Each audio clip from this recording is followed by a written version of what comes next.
Health insurance లో ఈ 5 విషయాలు చూసుకోవడం వల్ల నాకు 30 to 40 lakhs కవరేజ్ అనేది వచ్చింది. హలో, నేను బిఎన్ రిటైర్డ్ బ్యాంకర్. ఫస్ట్ ఇది సమ్ ఇన్సూర్. మీ సిటీలో లేక టౌన్ లో హార్ట్ సర్జరీకి ఎంత అవుతుందో చూసుకొని అంత మినిమం కవర్ అయ్యేలాగా బేస్ తీసుకోవాలి. ఇందులో 10 to 15 lakhs మినిమం కవరేజ్ తీసుకొని అడిషనల్ గా టాప్అప్ కనుక తీసుకుంటే మీకు ప్రీమియం అనేది తక్కువ అవుతుంది. నెక్స్ట్ ఇది నో క్లెయిమ్ బోనస్ ఇంకా రెస్టోరేషన్. ఒకవేళ కనుక మీరు క్లెయిమ్ చేసుకుంటే క్లెయిమ్ చేసుకునే అమౌంట్ రెస్టోరేషన్ కావాలి.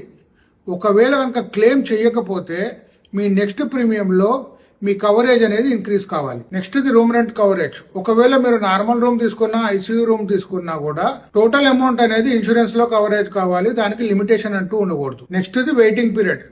మీకు pre existing diseases like BP గానీ షుగర్ గానీ ఉంటే అవి తక్కువ వెయిటింగ్ పీరియడ్ లో కవర్ అయ్యేలాగా చూసుకోవాలి. ఇంకా ఫైనల్ గా మీ ఇన్సూరెన్స్ అనేది టోటల్ క్యాష్లెస్ గా ఉండాలి. కో పేమెంట్ కూడా ఉండకూడదు. ఇంకా బోనస్ స్టెప్ గా మీ ఇంట్లో కనుక ఎల్డర్లీ పేరెంట్స్ ఉంటే వాళ్ళకి సపరేట్ గా ఇన్సూరెన్స్ తీసుకోవాలి.